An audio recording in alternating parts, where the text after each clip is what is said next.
तर मला लई दिवसांनी पुसपुस म्हणायल्यात तर मी नाही पुसलं. घ्या मामी काय करायला व तुला तर नाही कळत आता दसऱ्याच्या लोक चटण्या बिटण्या कुठं येते ना आता कारखान्याला जाणार आहेत हा धुवून घे म्हणलं साफ करून घे आयलिंग वगैरे कर म्हणलं ते नाही कळायचं तुला. पण मामी मला नाही घेऊ येत मग हे येत नाही आयत दिलेली चटणी बक्का बक्का खाया बरं येते. ए माय तिखट लागल बाई मला. लागू दे ह्याच्यावर काय टाकलंय मिसनीवर या होय व ते शेवाळ्याची मशीन आहे झाकून ठुली ह्याका नाही जात आहे आता हे धुवून ठुले सगळं. आता दना कुठा चालू करायचा का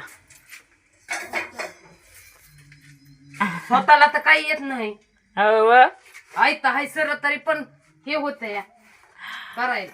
बरं शेवया मला पण करून द्या कारखान्यात जाता. हो न्यायच्यात आपण एवढ्या मोठ्या आहेत की घरात केलेल्या 10-5 किलोच्या त्या घेऊन जावं की दुसऱ्या करते की मग ते आता लोक आता कुठं येते ना म्हणून आता ही साफसफाई बरं झालं मामी केले आई तर वाळत आहे तुम्हाला आयत सगळं द्यावं लागतंय करायला.